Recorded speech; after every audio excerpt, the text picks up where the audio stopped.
right. Welcome, everyone, to another one of our weekly Saturday morning updates. Not much has gone on this week, right? Just a few layoffs, just a few collapse of exchanges. No big deal. So, we got a lot to cover today. We got a lot to unpack as to how this is going to impact the market. But there are some silver linings that you will evidently see. So, it depends on your own situation and where you are at. And that is what is very critical about these changes and potential opportunities. Let's talk about the headline articles of the week. Meta and Salesforce layoffs this week. Tech scaled too quickly, and now the Bay Area is paying the price. We're going to talk about that.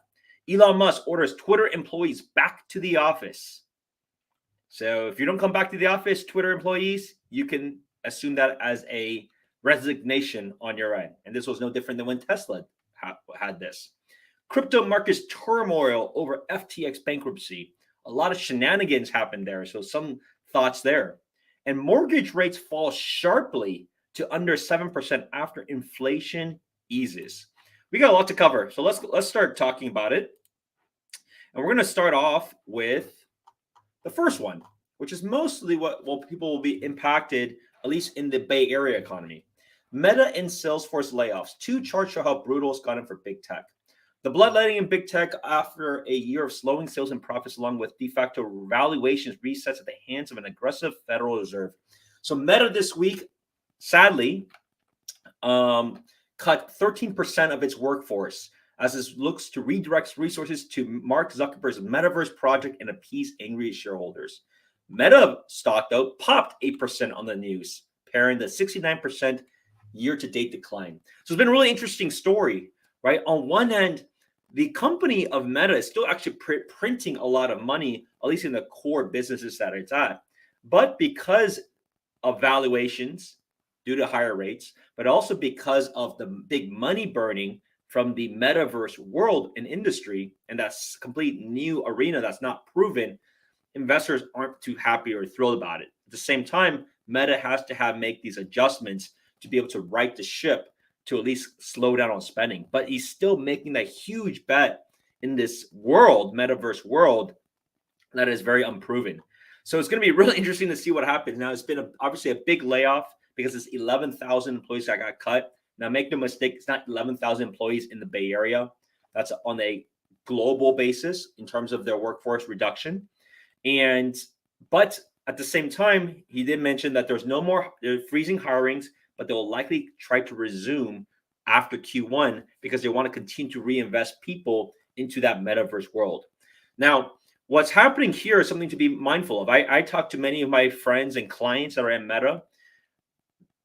A lot, there could be more coming because some people are on the fence right now in terms of they need to switch to and find another team.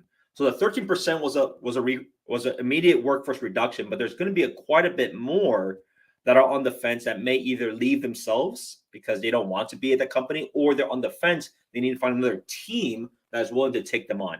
So those are very important things when you're dealing with when you're at Meta. That being said, Meta has so many people. Like, take a look at this. This is how much Meta had actually grew in the last two to 3 years. They grew their headcount in terms of hiring by 60% in the last 2-3 years. So the fact is they grew crazy amounts during this time. And so I think that's something people have to just be mindful of in terms of how much do they actually hire and grow relative to how much are they laying off, right? And that's why you see a lot of these layoffs happening now, is because they actually overgrew and grew too quickly. But they still are much bigger companies than they were before. And here's several different ones, right? You have Twilio. Twilio had a layoff recently too, but look how much they have grown. They had grown over 160% in the last 2-3 years. So a reduction of 15%, you think that's a lot when you have this kind of scale? Look at Stripe, same thing, right? They had a reduction of about 16-17% this week, the last 2 weeks too, but they grew over 160% in the last couple of years. Snap, no different. Now, Open Door is a different company. They're going to go through a lot more distress. That's a different matter. We'll talk about that later. Salesforce, look at this. They, as a large enterprise sales company, they grew by 60%. And so when they did a layoff of 5%, it's still nothing compared to how much they actually brought in Meta, same thing. Look at this. They increased their workforce. And Meta was a big company already by 60% in the last couple of years. And now they had a job cut of 13%. Twitter is the very different one. Twitter and Lyft will be completely different, right? Twitter, if it wasn't for Elon Musk cutting 50% of the staff, it would have been like they overgrown for what it is. That's why you see their stock performance has not done well. And quite frankly, most of their earnings and opportunities has just been pretty relaxed. It was really chill if you're a Twitter employee. So a lot of employees just like to hang out there. But now that they actually have to work hard, they may be leaving in more numbers. And you may have seen the news this week that Twitter, Musk wants Twitter employees to get into the office, or that's considered a forced resignation. At the same time, they're having a lot of problems altogether because they have advertising drops. They have employee morale like really, really bad and really low. It's a lot different when you are a founder and CEO that has built the company from the ground up. So you establish culture. And as we're seeing, is it possible and is it simple for an outside person to be able to take it over and have its impact and run it very lean? And that's going to be something we will see over time. And then certainly Lyft didn't actually hire much. Then again, as you can imagine, during COVID time, it was very difficult for them anyways, right? So they actually laid people off during the workforce, during those times, because there's a lot less people wanting to share rides, right? There's like way less travel. And so it makes sense. And so it makes sense further for more layoffs, even though they didn't hire anymore over the last couple of years because of valuations and because they need to keep more of their capital and money. So really interesting to seeing these things. Now, the question is there anything else coming around the corner? We see freezes happening. So you see like Amazon has froze hiring. Apple has froze hiring. Microsoft has generally froze hiring, but they're still actually hiring in different sectors that they're still doing well in, mainly like Azure and their cloud computing space. So it's all case by case there. But to be fair, there's also a lot of other companies that are still hiring and doing well. I mean, take a look at ByteDance and TikTok. They're still expanding like crazy because they're eating Meta's lunch and even, quite frankly, some of YouTube's lunch in that regards. You also have companies like there's many other companies that are still hiring. So while these are big headline attention grabbing ones, at the same time, as you can evidently see, they were really over hiring because money was very cheap at that time and they didn't really have to care about profits. But as you can see, what happens when interest rates rise and money now is important again, it's not like money is not important. The value of the money now is much more important than the future. And that's why there's all these different reassessings that's happening on the valuation side of things. So you can see the price to earnings ratio is changing, but also companies have to be scaling back because they're not going to be able to grow as fast as they need to have more of that capital to be able to do other things. But make no mistake, they're not like losing money. They're still earning a lot of money, but because of all those different things that I brought up, that is going to certainly impact, and it will certainly impact things like just all the hirings that have been going on for many people. Now, what's pretty wild is there's many people that I know personally, even some of you that are watching, that have worked two full-time jobs at a big tech company and another startup, and they're working like 20 hours a week of each, and they're getting paid double the amount. So a lot of that things are going to change, as my bet is that most people will need to be returning back to the office much sooner than later. And why is that? It's because think about this. If you were an employee, and unless you're an exceptional employee, for the most part, you were able to get by with remote work and flex work because the employer knew that you had a lot of options to potentially leave for another company, right? So there's a big separation right now that's already happening. The employees, of course, you would love to stay at work from home. Are you as productive at home? Some you'll argue yes, but many, to be fair, is probably no, because working at home has a lot of distractions and is not for everybody. But you may psychologically think that you're doing better. From a company's perspective, they know a lot of people have been playing these shenanigans of working double jobs, working triple jobs, doing real estate on the side. And come on, how many of you are like real estate agents on the side now, getting some side hustles and things like that? So they know that this has been going on, but they couldn't do anything about it.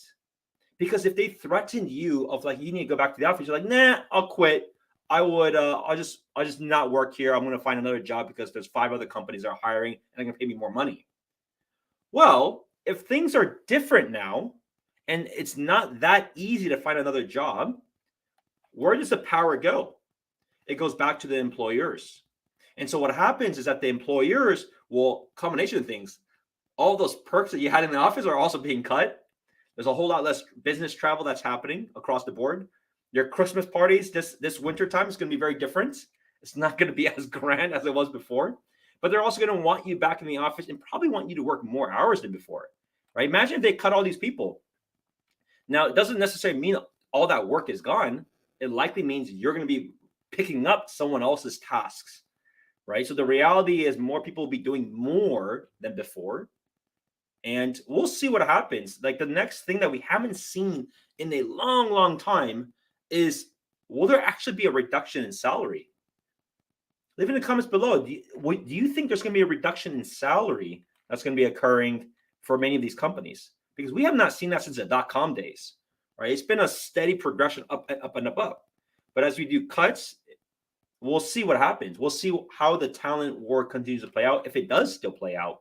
So that's the really interesting part, and that's the thing that takes time to unfold. We're going to talk about how this impacts the real estate market in a little bit, but I obviously am not oblivious to these things, but I want to share like what is actually happening. We're going to see a lot more people go back to the office. We're probably going to see a lot more stricter just work policies. You can see Elon Musk. For all those people at Twitter, they were one of the first to go fully remote. They're not going remote no more. You're going to get back in the office 5 days a week, or otherwise you're fired. Like it's that simple. And then for those Twitter employees, as I mentioned, they got to think about, did they already move somewhere else? Number one. Number two, can they find another role, another job? Number three, do they like the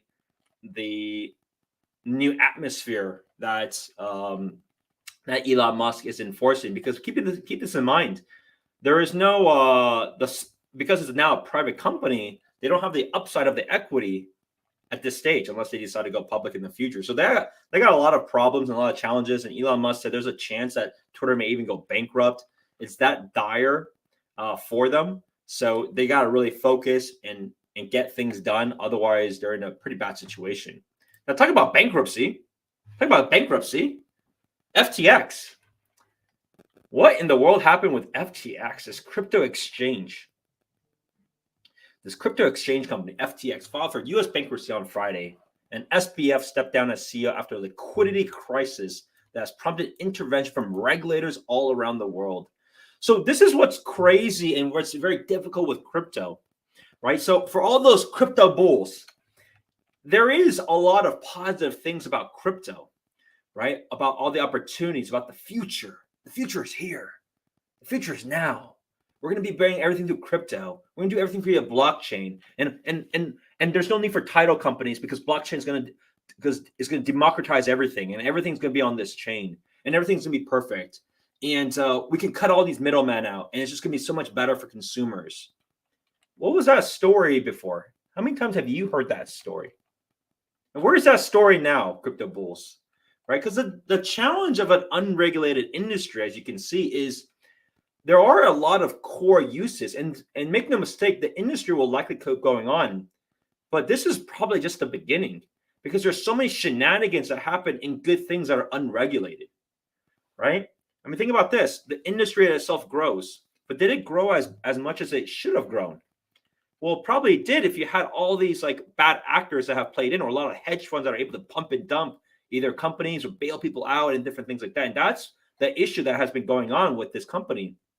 Is just significant amount of just potential fraud that's happening in this industry as to how does it blow up?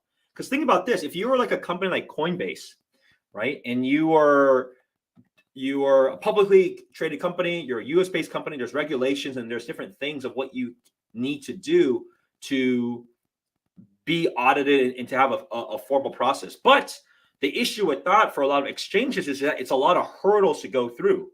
Because it's a lot of hurdles, and because the general market demand was so hot, companies like a FTX. You have many other exchanges. A lot of them are actually offshore somewhere else because it's just a lot easier and unregulated to do different things in these other markets.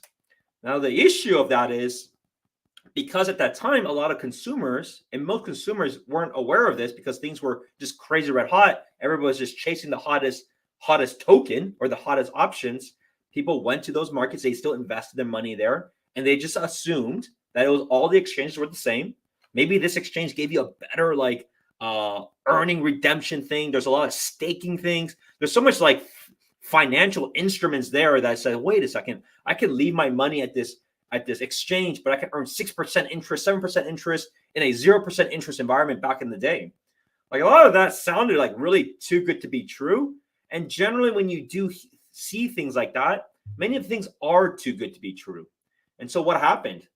As things started unfolding, who knows if it was fraud from the beginning or things just got worse and worse over time because they were a cascading effect, or it was also just greed. Like now we're hearing a lot of things like FTX is much more like an Enron scandal than a Lehman Brothers scandal. Well, not even scandal, Lehman Brothers bankruptcy, right? Because what happened at Enron and what happened in this case? The exchange makes money because they're the market maker. They're making trades and transactions. So if you were a Coinbase, you're a Fidelity, you're a Scottrade, you're an E-Trade, you're whatever these brokerages, that's an easy money making machine, right? Because you're just doing a pure transaction. So you're going to be making that amount each time. So that's a decent business. It's not a huge business, right? I mean, look at the size of Coinbase. They're a big company, but there's only so many exchanges out there. So they can make a decent amount of money. Well, then you're asking, how did this guy start bailing out all these other companies? How did they make these billion-dollar donations to the Democratic Party? How did all these things happen? And a lot of it is starting to unravel, and we're going to discover things each week because they're going to start unpeeling the onions. Like, who else has exposure to this, right? Because of this industry of crypto, there's so much exposure to other entities, right? I mean, you saw what happened, I think, a couple of months ago with the Luna coin. Like that went to like nothing. And then now you see this, which is a much bigger player that's now filed for bankruptcy. And so what happened? What happened was greed happened, right? They had this exchange. It was making money. All right, they're like, all right, cool. We're making money there. Okay, let's create this hedge fund or venture fund or investment vehicle so that we can make other bets on other coins, other entities and things like that. Now, the thing with hedge funds, though, is hedge funds blow up all the time. You may not hear of it, but they blow up all the time. But hedge funds can go super leveraged. That's the difference of that vehicle. They are many times very leveraged. They can go 2x, 3x, 4x, 5x, 10x, right, of how much they actually have in terms of their deposits. So that's something that can be very, very scary, right? Because they're not just borrowing, they're not just using their own money. They're leveraging up money so that they will make profits and make money if there was profits. But when things are down, they basically fold up and go bankrupt. So there's nothing wrong with that industry in that regards of like, that's a viable business model. There's a different level of risk associated with it. But what happened and what they're discovering is, how does this go bankrupt? It goes bankrupt because they probably use money from the deposits of other people. And that's a giant no, right? You can't use, it's no different actually than real estate. Like in real estate and you own a rental property, you can't use their security deposit in terms of other things. And it makes logical sense, right? Because what if you use all that money and then you don't have that money anymore? And then they want their security deposit back because they're coming out of their rent and you don't have it anymore. So the security deposit is a similar idea. Like you cannot touch that money. And no different than this, you're not supposed to be touching your client's money, right? The deposit, which is your client's money, unless they allow you to stake it. There's different things like that can be done, but you can't just take their money and just start like hedging and making random bets in these different companies or doing your own things for that. And that's what's like really unraveling. So it's gonna be really interesting to see like what is the ripple effect of crypto. Now, for most parts, this will affect some markets. So we'll see which markets it impacts. Like the Bay Area crypto market isn't that big. There's a lot of companies, but it's not that big in terms of like user base. Now, a big crypto market is Miami. So Miami wanted to be this crypto capital of the world. It's going to be really interesting to see like what happens there. Does it actually impact housing there? Because they have been able to ride things for a long time.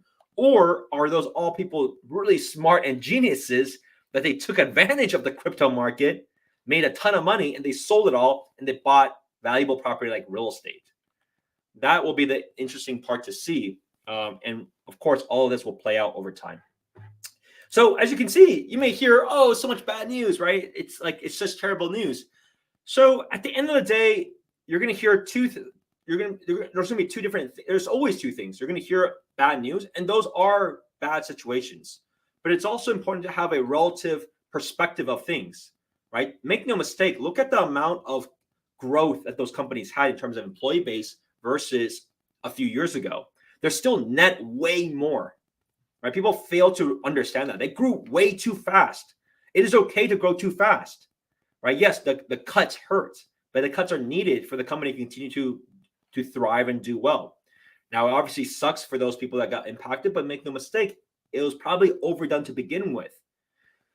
So that is important for everyone else that is still working or still has a fear of their job. I tell everybody this, and I always tell people this.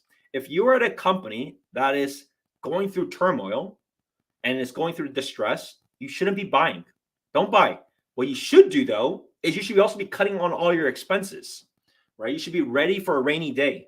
So you should be cutting all expenses. It means don't live in that $4,000 to $6,000 apartment. That's just crazy.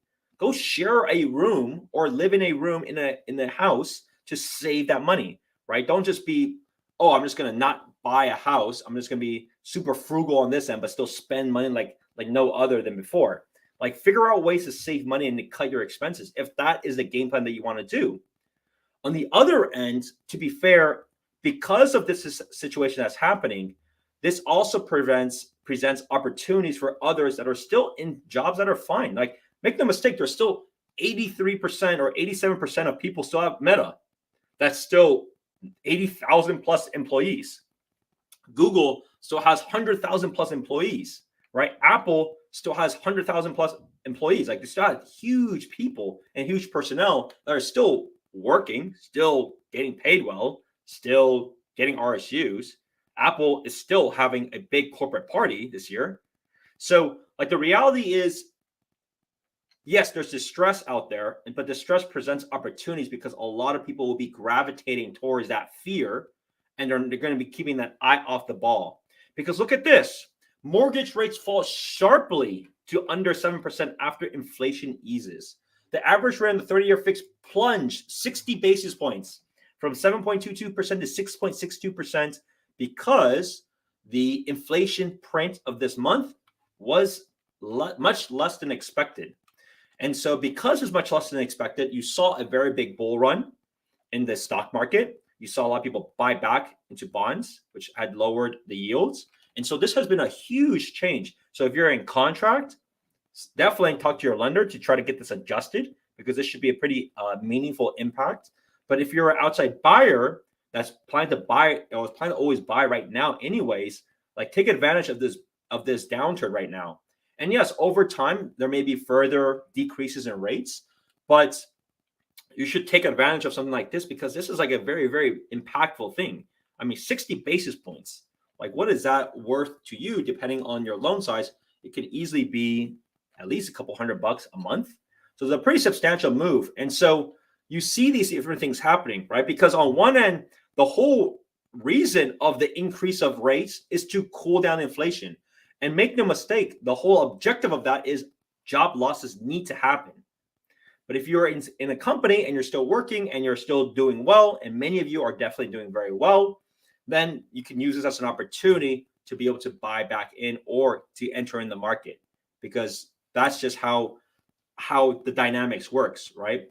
And make no mistake, transactions are still happening. So it's not like things are static. There's still a lot of transactions happening. Good homes, as you may evidently see, are still selling each week. So it's just a way to understand, like, this is just how it works. It's unfortunate for some people that are impacted. At the other end, it presents opportunities because there's just less competition. If everybody was in full employment, you had things like what we had before, which is either high inflation or a really, really competitive housing market. So those are all very, very important things to remember and consider when making the move. And I suspect this winter, now if you pair with lower rates, I think we're going to have some pretty interesting opportunities that we will see here. Bay Area home sales. So let's talk about a couple of other things as we wrap up. Bay Area home sales dropped to 2007 levels. So what does that mean? It means that monthly home sales has actually declined. And that's what I've been saying across the board. And why we're going to see quite a bit of opportunities is because the buyer demand has shrank. And my guess is that it will continue to shrink. To be fair, though, it's shrinking in two ways.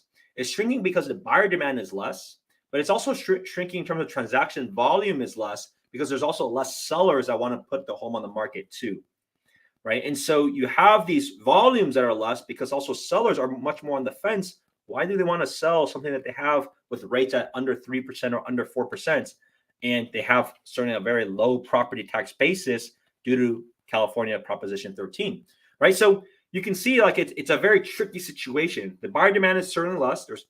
Make no mistake, there's less buyers out there, which means it's easier for buyers to be able to get in contract, but you still got to have the patience and the stamina because there's just less homes on the market either way. And so we're going to continue to likely keep seeing this happen. Now, unless there's all those unemployment figures can actually impact sellers, which we don't know, and we don't know if those are all renters that'll get impacted. So maybe rents will decline, or if there are sellers and homeowners, and then they will decline. Those are really the only situations, that will impact housing prices. But it's too early to see at this stage.